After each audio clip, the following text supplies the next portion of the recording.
Sorry, it was a little difficult parking tonight, but you got here. Welcome to those of you in the hall and to those of you at home. And because it's being recorded, you can revisit tonight whenever you like. And I know some students here are especially happy about that.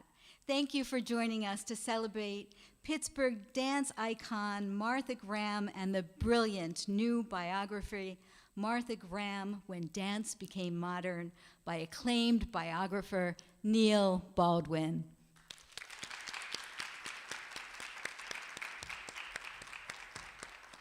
Hello, I'm Stephanie Flom, Executive Director of Pittsburgh Arts and Lectures, and on behalf of our board and staff, and our wonderful partners, Carnegie Library of Pittsburgh, whose beautiful house we are in, welcome.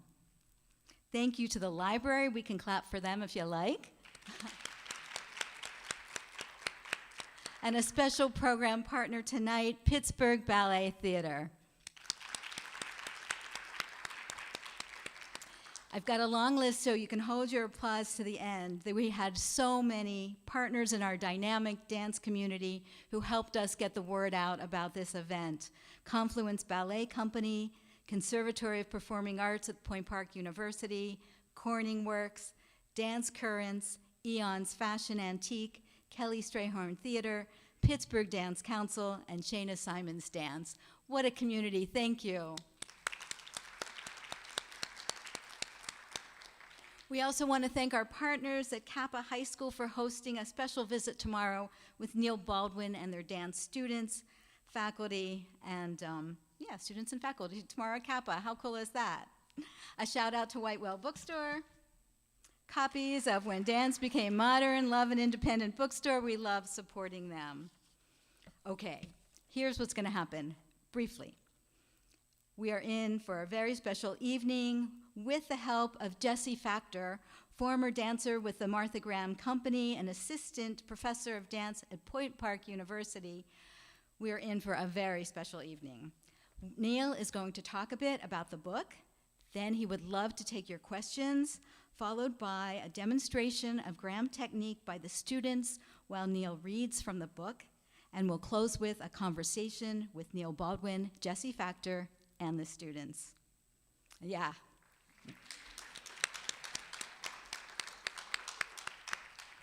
Introducing Neil Baldwin is Pittsburgh Ballet Theater's acting executive director, Dr. Catherine Gigler. Formerly PBT's Director of Education and Community Engagement, Katie has a commitment to equity and inclusivity. She served as executive director to the Women's Shelter at Elizabeth City State University and helped to form the first LGBTQ+ community organization in that region. At PBT, she has played a leadership role in their equity project transformation team. And when I reached out to Katie about this event, I was bowled over by her enthusiasm and can-do spirit.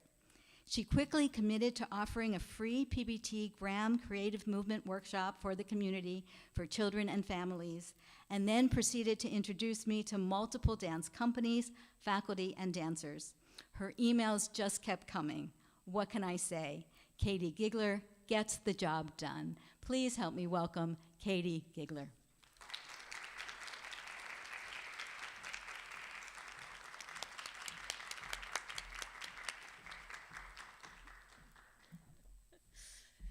Hello, I'm Katie Gigler, Acting Executive Director of Pittsburgh Ballet Theater, and I'm so happy to be here this evening with all of you. And thank you, Stephanie, for that warm welcome, and thank you to the entire Pittsburgh Arts and Lectures team for making tonight's program possible for everyone here and also everyone at home who will be watching now and in just a little bit.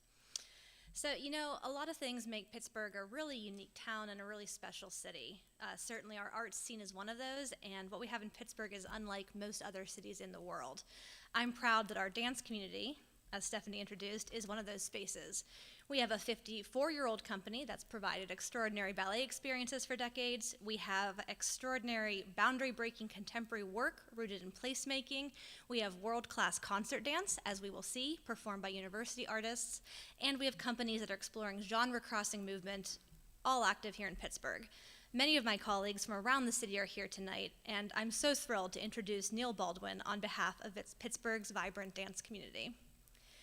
So on to Neil himself. Neil is many things, but as a writer, and in particular as a writer on dance, I think I'd call him, like the complicated subject of his work tonight, a creative. I choose that word because I think it encompasses a wide range of passions and the really visionary awareness it takes to make sense of all of those. Neil has previously written exceptional biographies of folks like William Carlos Williams, Thomas Edison, Man Ray, as well as works on Mexican mythology and folklore, and that of American mythos too, in addition to publishing several terrific volumes of poetry after receiving his doctorate in that discipline at SUNY Buffalo. Now, I won't say that level of range is necessarily required when talking about Martha Graham, but I will say that understanding of creativity is. Martha, as we here are all aware, herself a Pittsburgher, was an intense figure and is rightly viewed as the mother-founder of American modern dance. I mentioned earlier PBT's been around a proud 54 years. Martha Graham Dance Company's been around very nearly 100 years. It takes a special author and a special individual to wrap their arms around that amount of history and to contextualize it. Luckily, that kind of work is Neil Baldwin's specialty. A neat through line to Neil's Martha Graham when dance became modern, and indeed to quite a lot of his writing if you're looking for it, is a sense of place, how really incredible personalities are generally involved in placemaking themselves, and how they in turn have been shaped by their own environments. And that makes Neil's presence here with us this evening really pretty special. He'll be speaking to us about a giant of dance history who was shaped by, and in turn shaped, the place that we all call home today. I do look forward to seeing you all following the program, and of course in the future at many dance performances around Pittsburgh. For now, I am so pleased to introduce to the stage Neil Baldwin.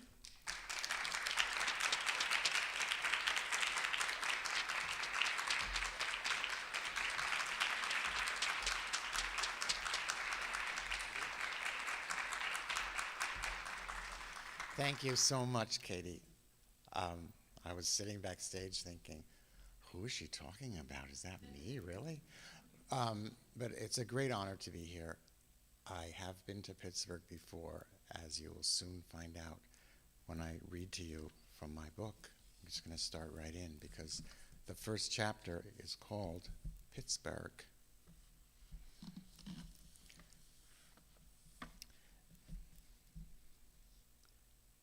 The serried ranks of the glacier-scarred Appalachian Mountain Divide rise up, a broad, thickly wooded and granite-faced north-south fault line of ridges penetrated by the Tuscarora, Kittatinny, Blue Mountain, and Lehigh tunnels. Long stretches of darkness breaking open into early spring light, diffused upon the soft chain of hills, their shoulders tightly bound into a provocative embrace around the vast amphitheater of the Allegheny Plateau, the confluence of the Monongahela, Allegheny, and Ohio rivers, Pittsburgh.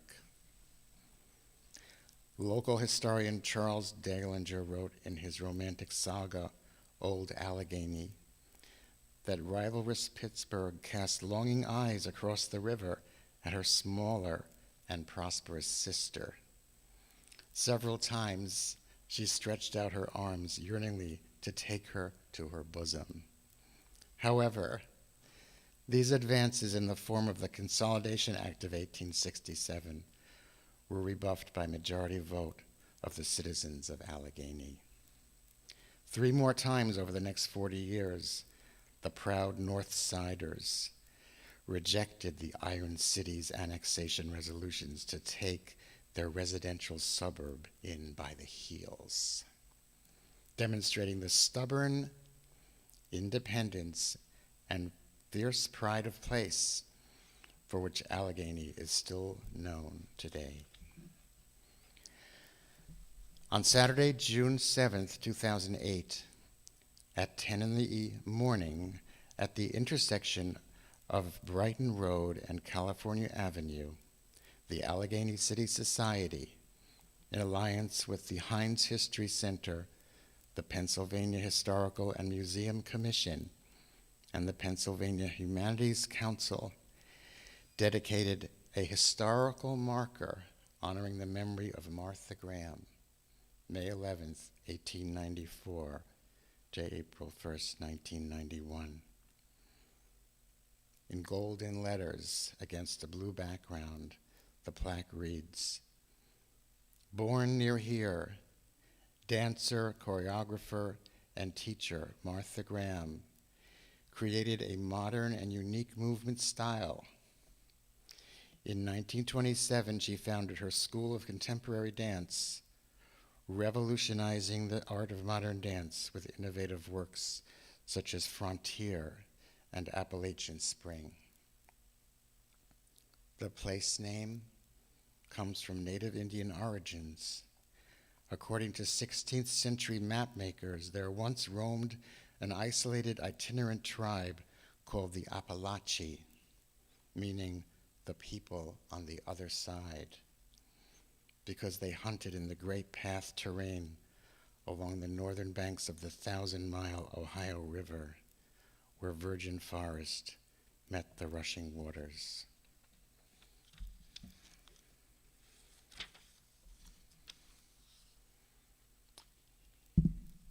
Each and every Sunday morning, the Graham family prepared for the 15-minute walk to church, and Martha smoothed out her dress, tying the sash just so, slipping into her best coat, putting on her most becoming bonnet, buttoning her gloves, lowering a little veil over her deep-set eyes. The route never varied, stepping out the front door, backs to the railroad blacksmith shop and foundry. They descended the steps, turned right, and headed down Fremont, then 1 block east on Pennsylvania Avenue and south 1 block along Irwin, bringing them to the northwest corner of the town commons, landscaped into Ober Park. From there, they walked 1 more block south to Ohio Street, cutting through the park past St. Peter's Roman Catholic Church to the 4 central blocks of Allegheny known as the Diamond, where the cavernous Romanesque Revival Civil War era market house with round arched window openings, home to purveyors of vegetables, meats, eggs, dairy products, flowers, and etc., sat on the southeast corner. 3 blocks further south, where Sandusky Street met Stockton Avenue, stood the Second United Presbyterian Church of Allegheny, a dark, rather sinister place, that's Martha's memory, a dark, rather sinister place with just 1 little bunch of flowers on the pulpit.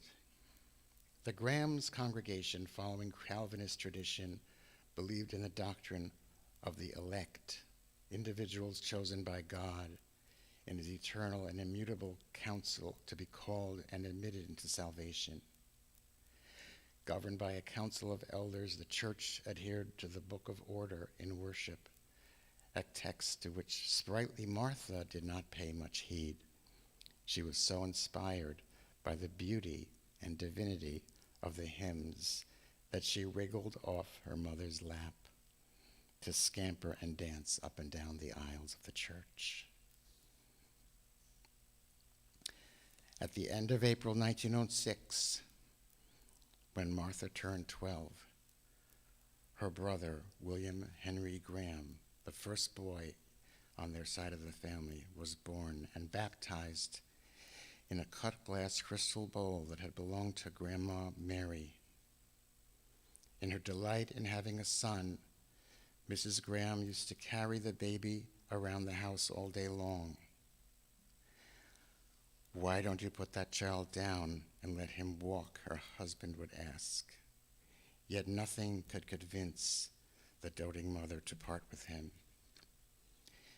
In chiaroscuro family photographs, Martha, Mary, and Geordie, those are her 2 younger sisters, beaming sisters, take turns bathing the round-faced, serious infant. In another snapshot, as a toddler, he appears running in a broad-brimmed straw hat and dusty overalls, intrepid and sturdy. But at 20 months, little Billy fell ill. measles or scarlet fever or meningitis, and on January 24th, 1908, he died.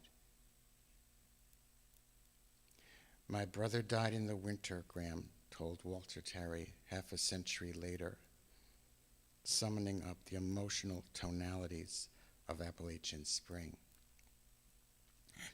And so, she said, when that season comes around Pittsburgh every year, it is a release from terror, snow, cold, and barrenness.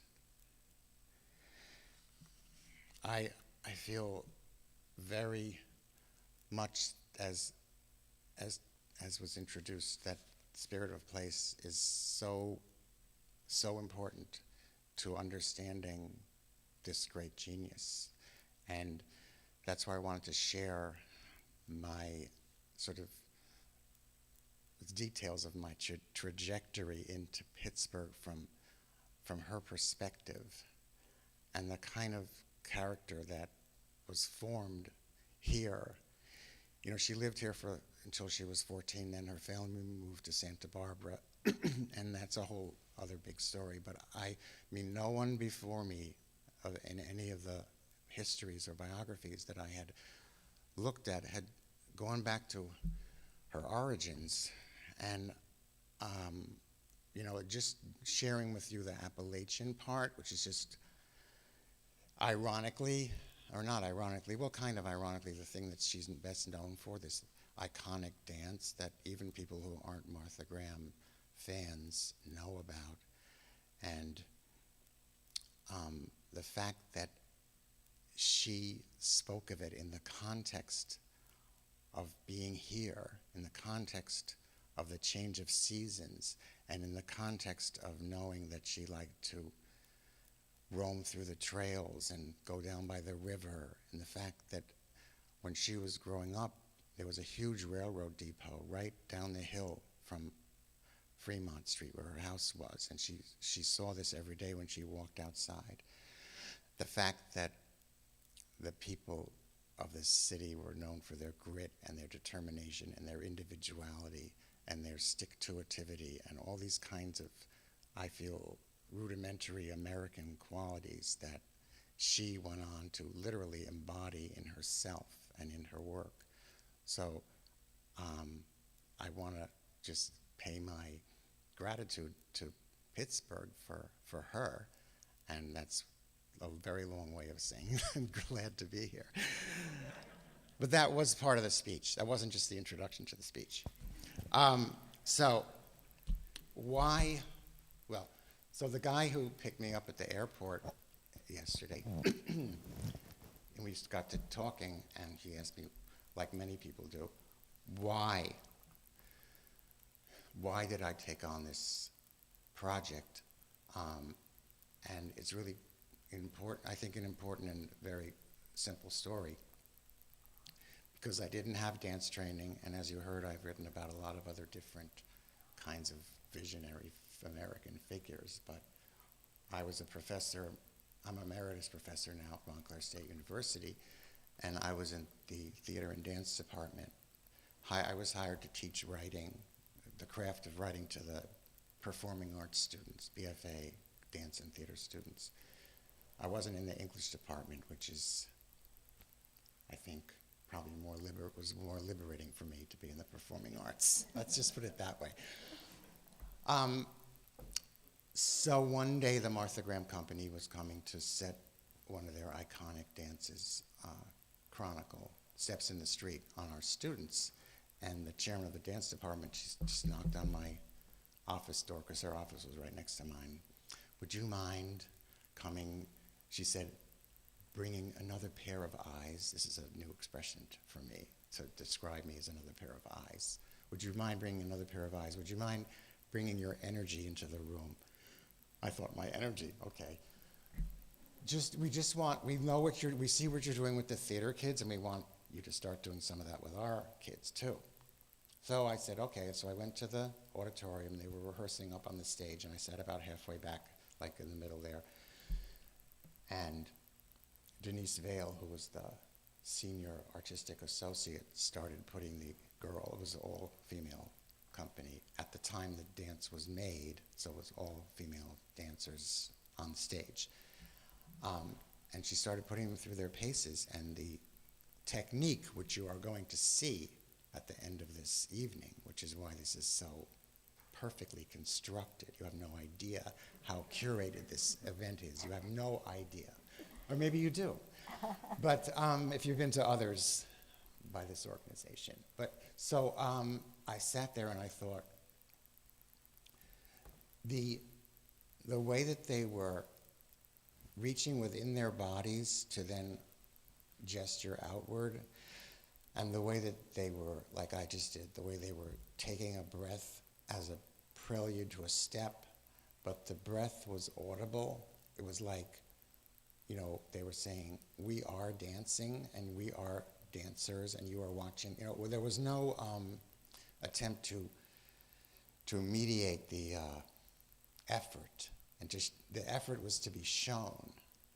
Well, it was part of the technique to exercise one's body and to not just move distally, as it were, in ballet style, generally speaking, but to draw from within and to move through space as if you were defining the space or somehow partitioning the space or kinesthetically making people watching it, like me, aware of the space and forging, you know, even though it was choreographed, of course, but it looked as if the girls were forging a new direction that they had never been in before.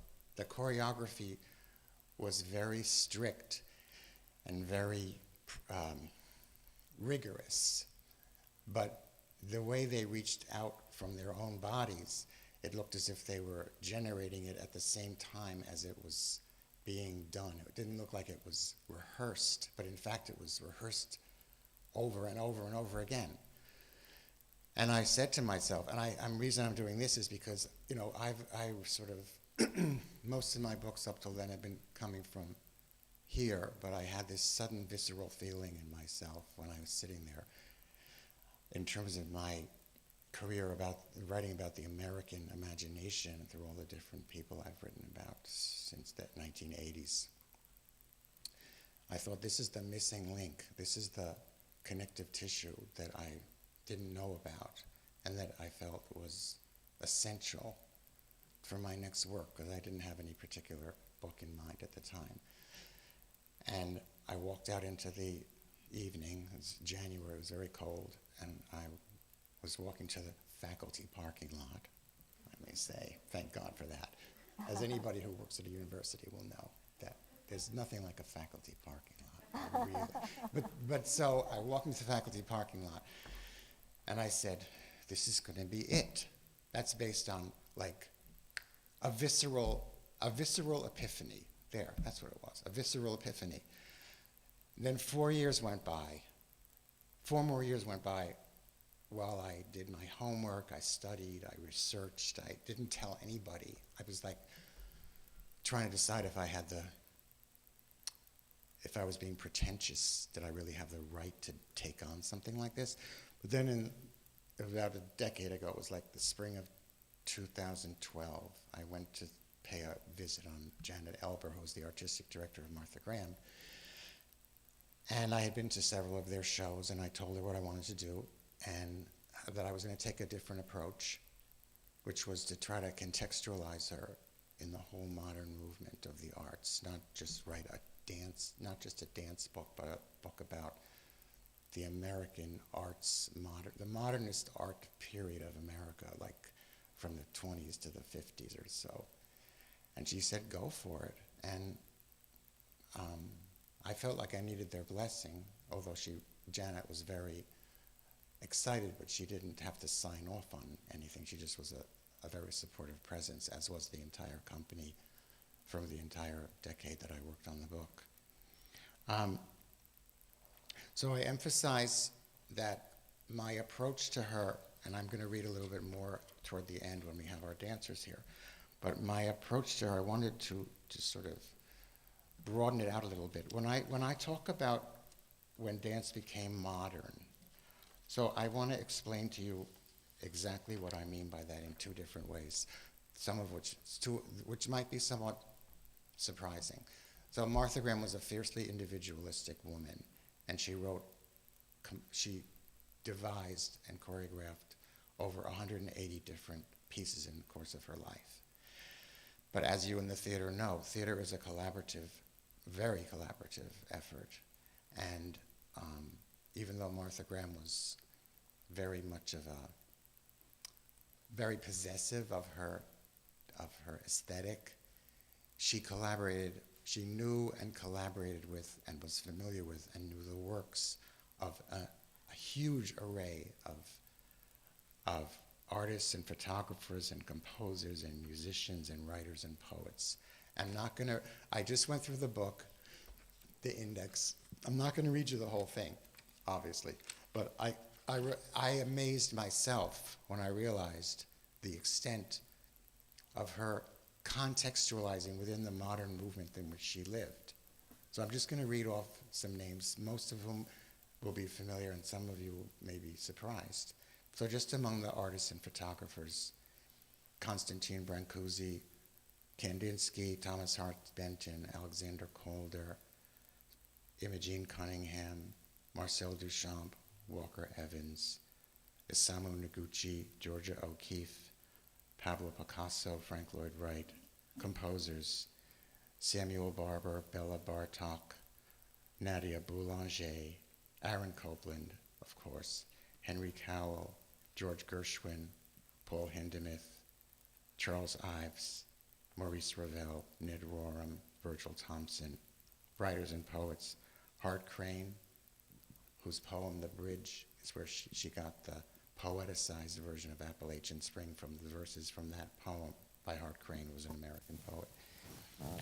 Charles Baudelaire, E.E. Cummings, T.S. Eliot, F. Scott Fitzgerald, Lincoln Kirstein, Thomas Mann, Harriet Monroe, Marianne Moore, Friedrich Nietzsche, Ezra Pound, Dylan Thomas, Gertrude Stein, who was from the North Side also, Walt Whitman, Virginia Woolf, W.B. Yeats. The immersion of Martha Graham as a dancing woman in the context of all these people is something that the way I treat it in the book, as you will see, is to show her like-mindedness with them, even if she didn't know them personally, in terms of the way that a modern poem, the poet like William Carlos Williams and others of that generation, when you read their poetry, you are aware that there's a lot of white space. You are aware of different lengths and different rhythms coming together in one place, and you're aware that you're reading a poem.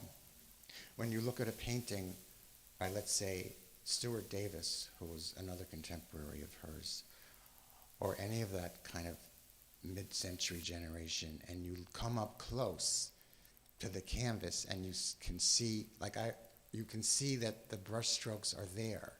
Like the painting wants you to know it's a painting. And it's the same way when Aaron Copland first started working with Martha Graham, and they went back and forth on Appalachian Spring quite a lot, and her relationship to composers was the same way.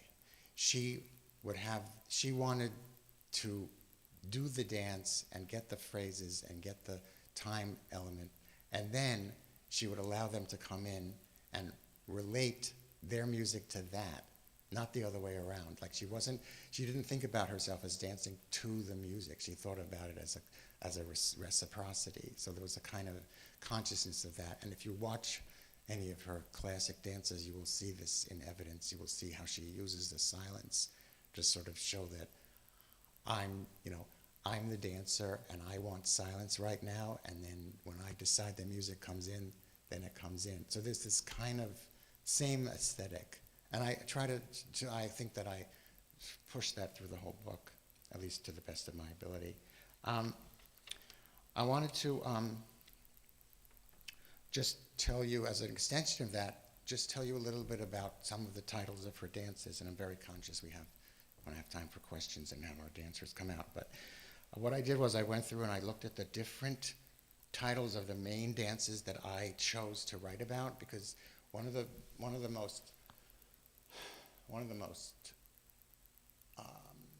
consequential decisions I made was, which dances should I pick?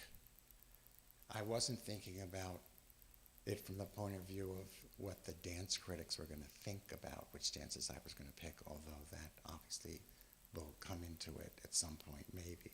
No, what I wanted to do was, I went through the whole corpus of all the dances, and I tried to find ones that were exemplary of the themes that I've been talking to you about for the past 15, 20 minutes.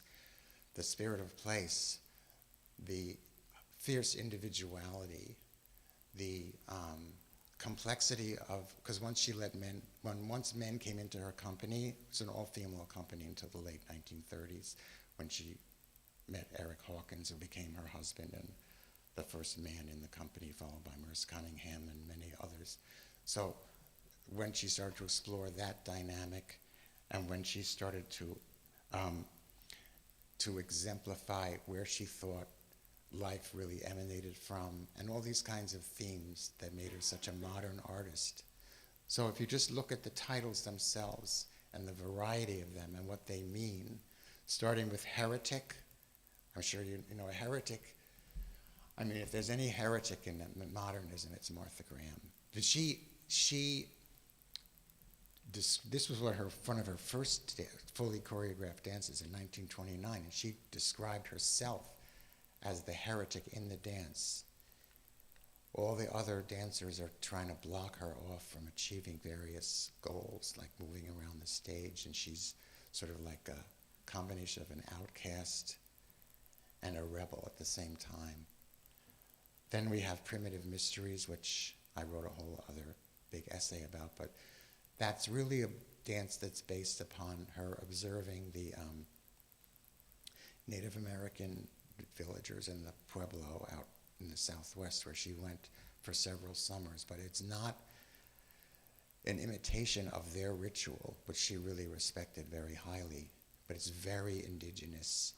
It's very indigenously based, and it's very much about the archetypes of their society as viewed through the lens of her American consciousness. Frontier, which is, this goes back to here. Frontier is a solo, and the set is like a fence, like from a ranch, a wooden fence. And then there's two ropes coming down from the ceiling on either side. That's a Noguchi set. And this is a solo dance. She's dressed in a very much evocative of a pioneer woman's long dress and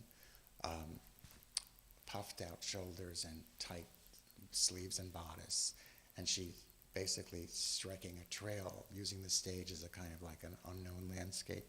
American Document, that was the first dance she did, where she used texts from fundamental American pieces, like the writings of the Puritans and Emerson and Whitman and the Declaration of Independence and all these kinds of iconic American texts that they danced to the verbiage of that in the dance. Every Soul is a Circus. I bring that in because many people don't know, but that really was based on a poem by Vachel Lindsay, who I'm sure you may have heard of, this great Chicago poet. And she took that poem as a springboard. She did that with poetry by Emily Dickinson and Walt Whitman and many other poets in her life. She was very into the American verse. Appalachian Spring, which we've talked about. Cave of the Heart, the last two are Cave of the Heart and Eye of Anguish. I chose those because that was toward the late 40s, and she was returning to her very deep study in Oriental and Asian and Zen and Buddhism and the kind of inner peace that she never had, and she tried to explore that in her work. And Eye of Anguish is a takeoff on the story of King Lear, and she was a huge devotee of Shakespeare. She was just a multifaceted admirer of many great minds. I wanted to read you something to lead us into Jesse's. to the question period before we get to Jesse. But to keep to the sequence. So on the plane, I got this brainstorm. Like, there's nothing like being at 30,000 feet when you're on your way to give a formal lecture to decide that you're just going to change it up. So I'm going to, this is not, I don't mean, it's not that revolutionary. I shouldn't be, I should stop trying to pretend that I'm a heretic, because I'm not. I'm the opposite. But so I was thinking, how else could I, as a non-dancer, what have I learned in the past 15 years as a way to talk about, like I told you about what was modern in terms of her intellectual relationships, but what is modern about modern dance as opposed, as distinct from ballet? Because, well, ballet is, when I was teaching at the university, and we were trying to figure out when to fit in my course on danceturgy, which was like the writing course for dance students, and we met with the dance faculty, and the kids' schedules were so jammed up with class and rehearsal and technique and composition and da-da-da-da-da. So the only time, they said, well, so someone in the back of the room said, well, I suppose we could cut back on ballet. Oh, no. We will not. No, you're not going to cut back on ballet. You're just not. I'm saying that as a sacrosanct thing, not as a ridicule thing. So we finally found 8:30 a.m. on Fridays to be my time for my class. They all showed up on time, I'm happy to say. But anyway, so I made this list. So this is really sort of to try to for me to share with you how I come to terms with modern out of ballet, or modern as, it's not a rejection. You'll see what I mean. So, first we start with the box, the ballet box, which is a term that ballet dancers use. So it's like a prescribed, like it says, there's a prescribed terrain that you function within, you move within. But Martha Graham, she wanted to get out of the ballet box, but she didn't want to get rid of the ballet box. There's a lot of sort of stories about she hated ballet, but that's really not true. She just wanted to move away from it, foundationally move away from it, so out of the box. In terms of poetry, it would be like if you took a Shakespearean sonnet and then you turned the page and there was a poem by Walt Whitman on the next page. Okay, so you have the formality, it's poetry, you have the formality of a form that is preset versus a form that is organic and has no stricture of rhythm or metric figure. What else did I say here? Okay, it would be like Bach on the one hand and Bartók on the other hand. You have, that might seem rudimentary, but it's really true if you think about it. Like, there's a formula and a progression that is classically expected. And then there's dissonance and asynchronousness and off rhythm and things like that. But it has to build on something that's foundational. In terms of nature, I thought about cultivated pastures. I was looking out the window of the plane and I saw the squares of the farms and things, cultivated pastures on the one hand and primal untouched woods on the other hand. I thought about in ballet where the technique is done to make a form. No, the technique is done from a prescribed form, The technique comes from a prescribed form, whereas modern to me, the technique engenders an organic form. So you will see that very soon.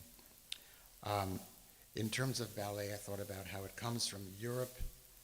It's from the court dances and the tradition of Europe, whereas modern dance really comes out of the earth, the ground, the native indigenous culture, the African American culture, that kind of thing, that Martha and her contemporaries were very into that.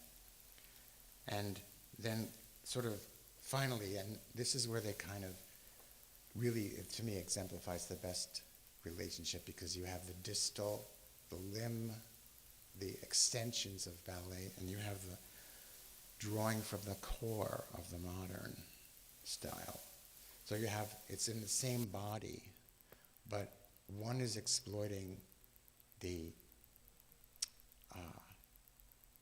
extension and the generativeness, and the other one starts from going down within and bringing forth.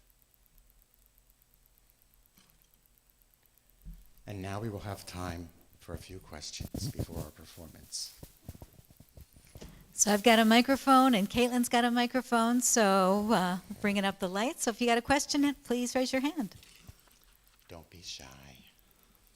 And those of you listening at home, I wish I could call on you, but I can't. Good evening. This has been a very fascinating discussion thus far, and I look forward to the performance and linking it back to your comments. I wonder, Pittsburgh is a jazz town, and I wonder her coming up here, even though she left, as you said, when she was young, 12, there might have been jazz influences in her life. Not at that point in her life. Not while she was here. Certainly later on. But not when she was here. To be quite simple about it. Although I see the point. It's a good question. As a matter of fact, in her home, growing up, it was a pretty strict Presbyterian household. And so that's why, her activities at home, she was mostly, if she were home with her sisters, they would be up on the third floor. They had like a playroom where they would make up little games with each other and read poetry and sort of do sewing under the guidance of their nanny. And they had a very cloistered life at home. And as I say, they had their church going and their sort of sense of rectitude. So jazz really wasn't a part of her life then.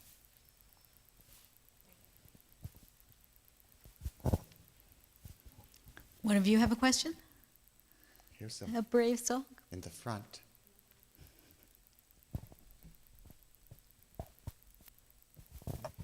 I haven't had a chance to read the whole book. Oh, that's okay. But I noticed Take your time. in the index that there was no Ron Protas or no Leroy Leatherman, and I wondered if that was deliberate. Well, It was a pleasure, by the way, what was a pleasure? not to have Protas okay. in the Who are you? Are you a former dancer?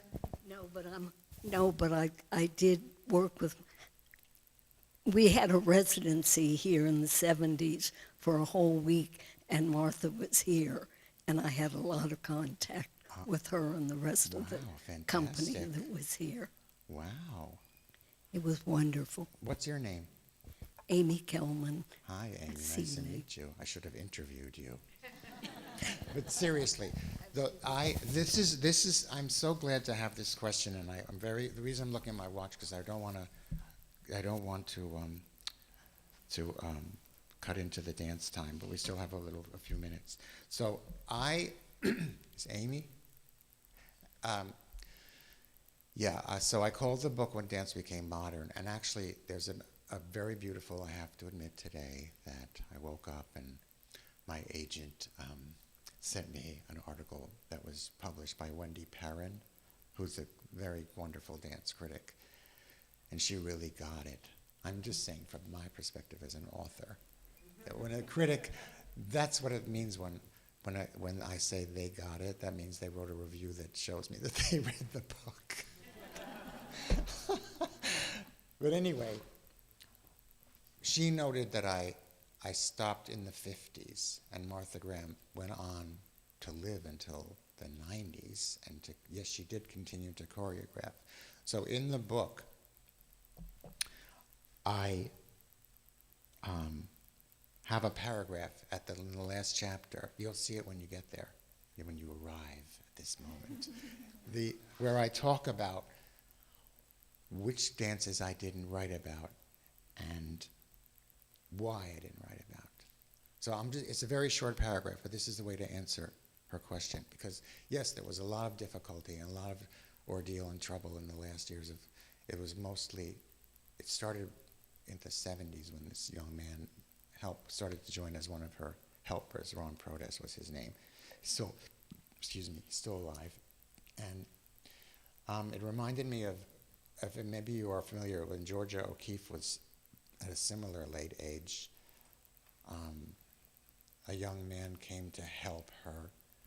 Actually, Man Ray's widow, Juliet, also had. It was kind of like, and I'm just saying like an ambitious younger person who sees that the aging artist needs help, and they do try to help, but it's also, there's a certain amount of self-aggrandizement that comes along with it. Okay, so sometimes the relationship is complex, and that's what happened with Martha Graham, and her estate got into a lot of problems, and at one point the company thought they were going to lose the rights to the performing of her work. That's all been settled it went as high as the Supreme Court. So I decided not to cover that period, but that's not really the deeper reason. Here it is. This is like at the very end of the book. Return to health through power of will, adhering to the spirit of Schopenhauer, which we didn't get to talk about. Sorry. My Schopenhauer lecture is a little bit longer than this, so we won't do that. The adhering to the spirit of Schopenhauer, encountered long ago, and a creative rebirth after diverging from Eric Hawkins when they broke up.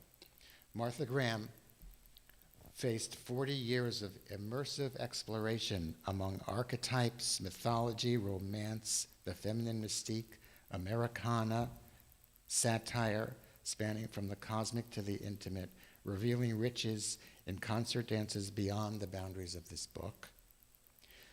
St. John's Seraphic Dialogue, Canticle for Innocent Comedians, the epic Clytemnestra, Embattled Garden, Acrobats of God, Episodes, Secular Games, Cortege of Eagles, Lucifer, Acts of Light, The Rite of Spring, and Maple Leaf Rag.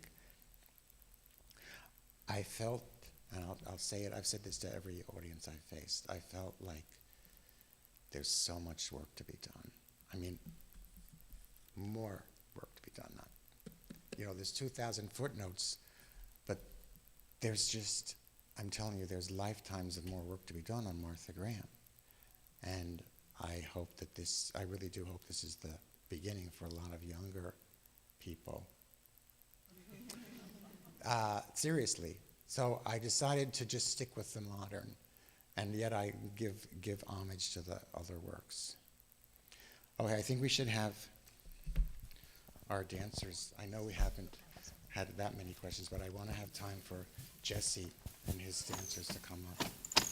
We're going to do a very special presentation.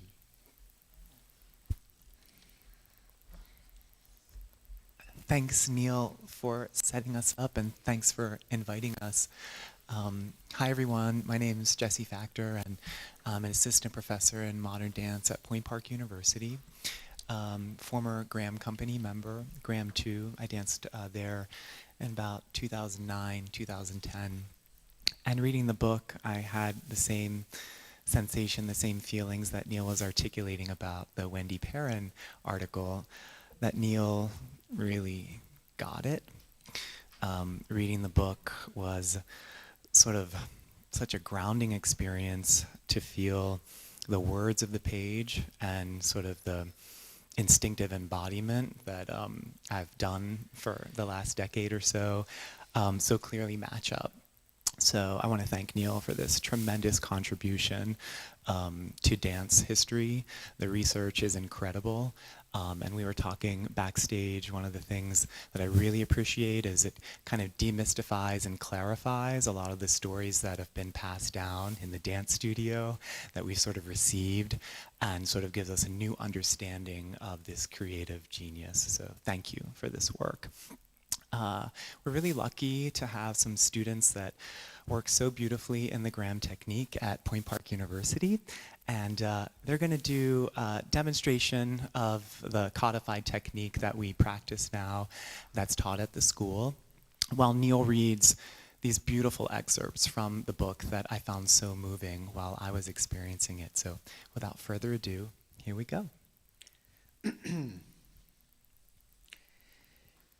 In seeking an American art of the dance, Martha Graham likens herself to a monoecious flower containing the generative force essential to cradling an art, as well as an urge that is masculine. The contraction exposes her body to the whole world as material for her work, and the ensuing expressive release births a thing of originality and beauty, as when a painting is finished, said John Dewey in one of his 1931 William James lectures at Harvard. And it's like a newborn child, the artist himself must have time for understanding.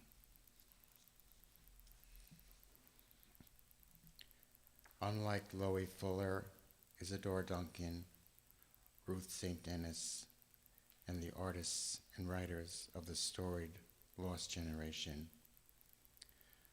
Martha Graham turned her back on Europe, connecting to the local terrain as the proving ground for her art. 12 years after leaving Denishon, Graham demonstrated through her protean body that she was possessed with pride of place, a woman of pilgrim ancestry born in the rustic Appalachians on the edge of the Midwest, who had traveled across the length and breadth of the nation and its neighbors to the north and south, and had lived on both coasts, in the rugged countryside and the crowded city. When Martha Graham gazed upon mythic antiquity, contracted the core of her body, and like the pioneers, ventured outward toward unknown spaces, dance became modern.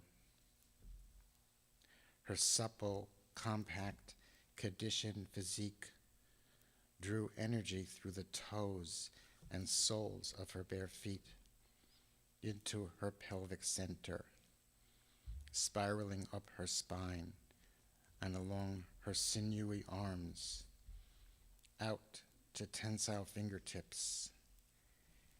Energy breathed through a tenacious, brooding intellect into a mercurial movement style that took risks and sought new paths.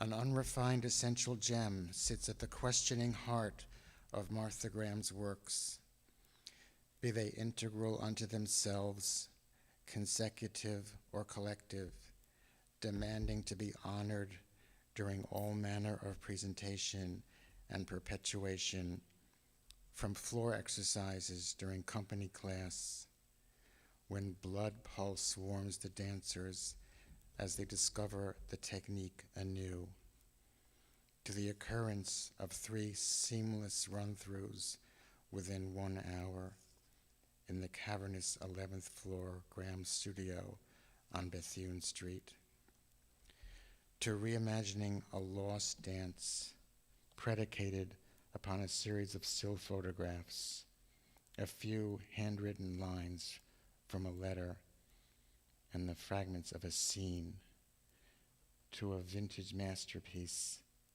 staged under the tutelage of a regisseur who learned it directly from Martha, thrust toward reawakening by young bodies, the vessels through which her art flows into the light of the current day.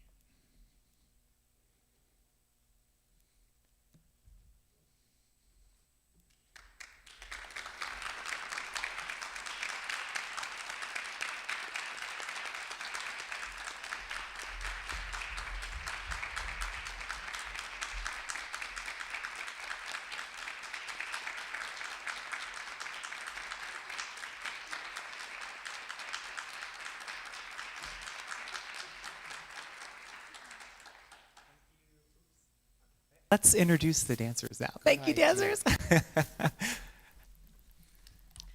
Hi, my name is Marion. Hi, my name is Mac. Hi, my name's Kadir. Hi, my name is Kira. Hi, my name is Sydney. Hi, my name is Lily. Hi, my name is Claire. Great, thank you. That was so beautiful. So, Neil, one of the things that struck me as I was reading the book was the specificity with which you talk about dance, and I was wondering if you could maybe talk about those challenges, how to translate this embodied form that we're seeing to the page. Okay, but I want to also have the students talk a little bit about the same thing. Sure. So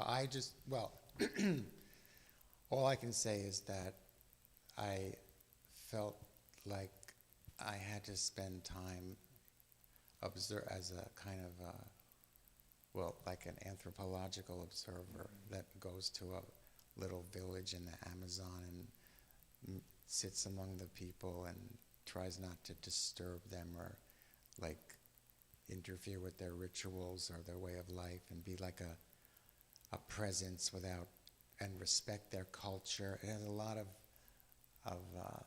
similarities to that in terms of my going into the dance world, which is kind of like, and my students in the dance liturgy writing class, after a few years they said, we're not like normal people, they would say to me. That they were, no, it was like they allowed me to talk to them, but I was one of the other people. So I'm one of the other people, but I happen to be another person that became obsessed with them. And I mention my students because they taught me so much, and watching professional dancers and interviewing choreographers. But I think, as I said to Jesse before, I started out as a poet. My PhD is in American poetry a long time ago. And I think that Martha Graham made me return to poetry when I was trying to find the right words, because it's metaphorical. But I feel it's a metaphorical challenge. But I'd love to know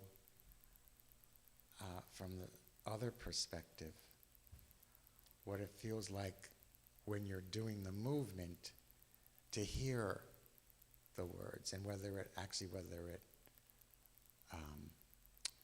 is influence. See, this is what I was thinking about. Like, how could it possibly influence them? Because they already have embodied a technique. So it's really not like I can read something that's going to make them do something different. So what is the response physically?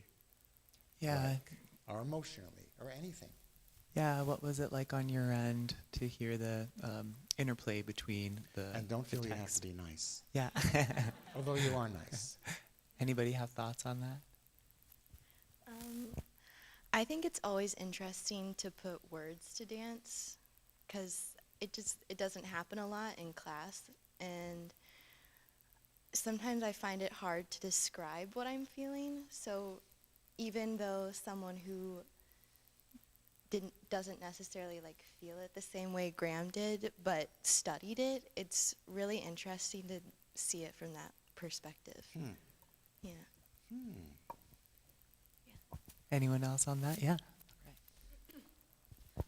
I know at least in class, Jesse uses a lot of imagery to help kind of lay out what we should, not only what we should do, but how we should feel when we move. And so it's always really delightful to hear other people's perspectives and observations from what they see with any sort of dance, but I mean particularly this, because just the imagery that you can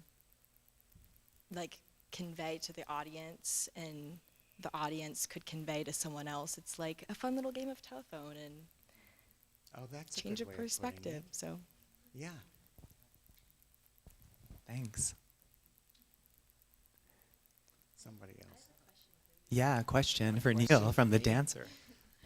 I was just going to ask, what was the journey like studying dance at such a deep level and not being a dancer? Because I feel like that's a very rare thing. It is rare. And every few years, someone would say, "Hey, why don't you come to class? come on. Like when I was telling them how my seminar was right before, was like 8:30 a.m. and then the students, their next class was at 10 a.m. So starting at about 9:45, they'd start getting all fidgety and stretching and all these kinds of things, and they had to go to another building, and they weren't allowed to be late. That's just not happening in a dance class. You get points off. So they would say, what are you doing? Anil, what are you doing now? I say, well, I'm going to go home and take a nap. But, well, why don't you come to class? But that's the funny part of it. But the serious part is, I guess I was old enough to know what my correct métier was, and I was old enough, or was old enough to know what medium I had been brought up in and had lived with for a long, long time, and I found that I had the wherewithal to express myself in that medium, and so writing about dance became more like the closest I could get to feeling it and respecting it at the same time. So I felt like Martha Graham was the subject of the biography, but respect for what dance is was the real subtext of the whole book. That's how I felt. That's beautiful. Thanks. Is there anything else sort of that you'd want to discuss with the students as they're studying? I mean, it was interesting to hear you talk particularly about ballet and modern dance, because now I would say that what we do is codified, this Graham technique. There is a syllabus, there is sort of a progression of the way each class goes very logically from one thing to the next, and because it is now sort of set. So in that way, it does this idea of formality that you were talking about. I'm wondering if you had any other thoughts on that. And there was something in the book too that I think relates when you were talking about this idea of antiquity and a form that's there, and yet it also is quite rebellious and quite new. I think I could turn that around to the students really easily. Yeah, No, great. because I'm just feeling like, yes, because when we decided we were going to do the technique, I was really glad, because I feel like the technique is how you can just tell right away that it's where it's coming from. But I would love someone or a few people to talk about where is the freedom inside the technique. Yeah. That is what I'd like. Yeah, we were speaking a little bit about that in class yesterday. The technique. Yeah. Yeah. Anybody want to talk about the freedom in the technique, or just their experience in general in the class? For me, I think specifically like this semester in dance, we really dove deep into like, at least personally for me, like really deep into modern dance, and more just like specifically Graham, how like she teaches and like how she created her type of modern was like very like internal, and very much about like humanity and connecting with one another, which is different from other types of modern dance that I've done. So I feel like we all really were able to connect with that and kind of interpret it our own way. And I think Jessie does a really good job at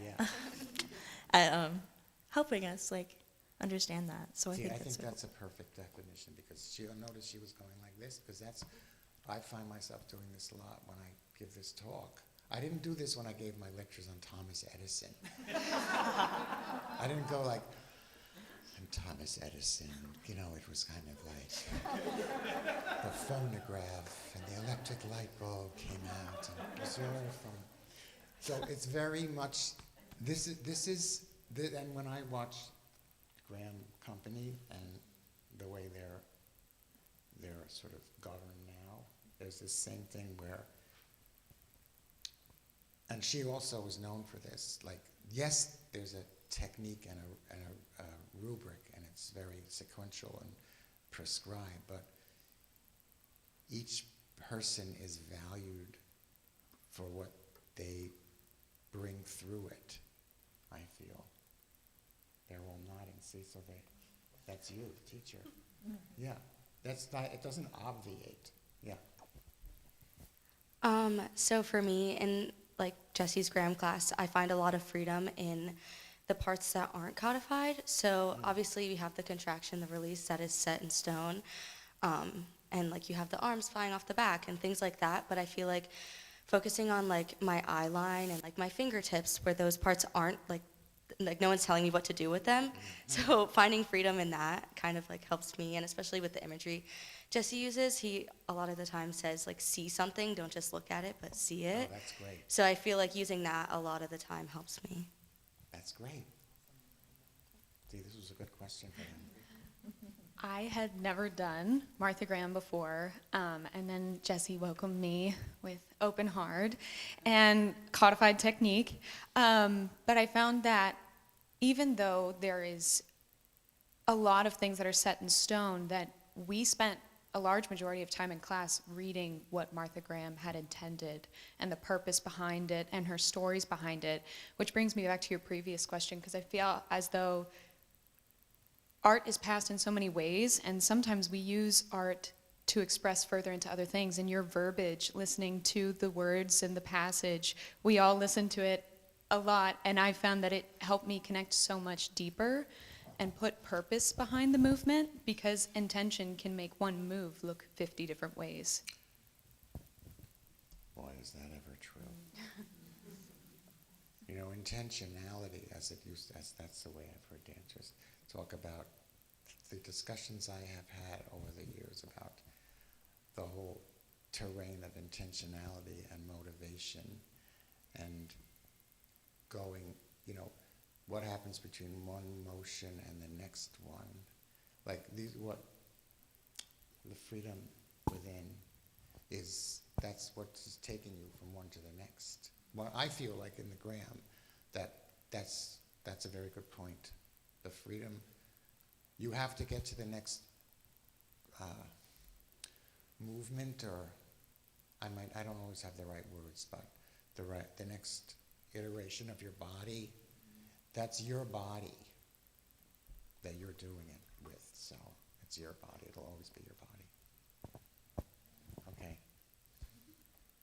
Yeah, what you just mentioned, it just reminds me of, I just remember so many of the Graham teachers, this idea of arrive,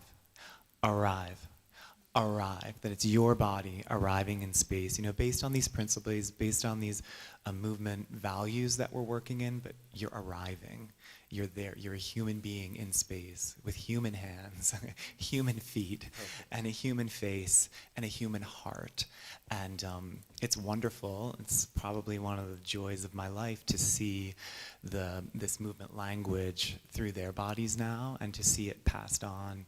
And then also to have this context now, like you were saying about the resources and the text, that there's now a new addition to the resources and the text that we can use and continue to study. Well, let's have a round of applause for everybody. Thank you. Thank you so much. Again, Point Park dancers, Jesse Factor, Neil Baldwin.